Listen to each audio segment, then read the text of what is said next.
सन्माननीय सभापती साहेब, दादा साहिल, माझे मित्र सचिनजी वालावलकर साहेब, व्यासपीठावर सर्व उपस्थित मान्यवर व सर्व पदाधिकारी, ग्रामपंचायत सदस्य, सरपंच सर्वांचेच मी मनापासून आभार मानतो की तुम्ही माझ्या वाढदिवसाला आलात आणि आज ही तुमच्यामुळे ही वाढदिवसाची शोभा वाढली, त्याच्यामुळे सर्वांचेच मी आभार मानतो। सर्वांची भाषण मी ऐकली, सर्वांनीच एकच मंत्र दिला की तू काम करत राहा।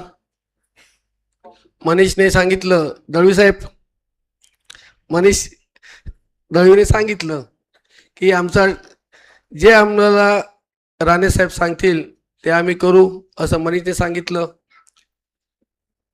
निश्चितपणे राणे साहेब हे आमचे आदर्श आहेत आणि आम्ही राणे साहेबांच्या बाहेर निश्चितपणे जाणार नाही, एवढं निश्चित।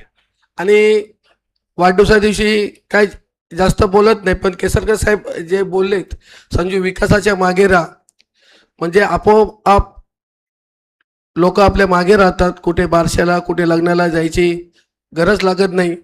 भाई, हा तुमचे शब्द मी पडू देणार नाही, तुमच्या शब्दाप्रमाणे मी निश्चितपणे राहीन, यात शंका नाही। आणि निलेश साहेब, उदयजी सामंत साहेब एक वाक्य बोलले, तुमचं लक्ष होतं की नाही मला माहिती नाहीये, की सीट शिंदे सेनेची आहे। हा, तुमचं लक्ष नव्हतं, ही शिवसेनेची सीट आहे, असं मी नाही बोललो, असं सामंत साहेब बोललेत। त्याच्यामुळे मला आणि बळ आलं।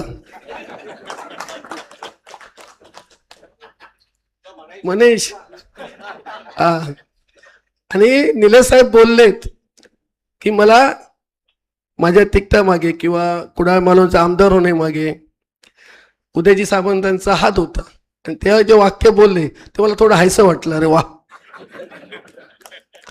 असंच तुम्ही माझ्या मागे राहा।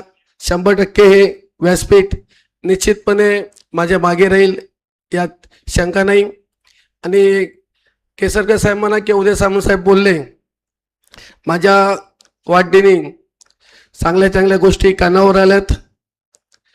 MIDC मध्ये 4000 कोटीचा प्रकल्प येतो, त्याशिवाय मल्टी स्पेशालिस्टचा हॉस्पिटलचा तिढा सुद्धा उद्या कोर्टात सुटेल। तर खरोखरच ही चांगली गोष्ट आहे। असंच चांगलं या मतदारसंघात, या जिल्ह्यामध्ये घडत राहू अशी पाटेकरच्यांनी प्रार्थना करतो।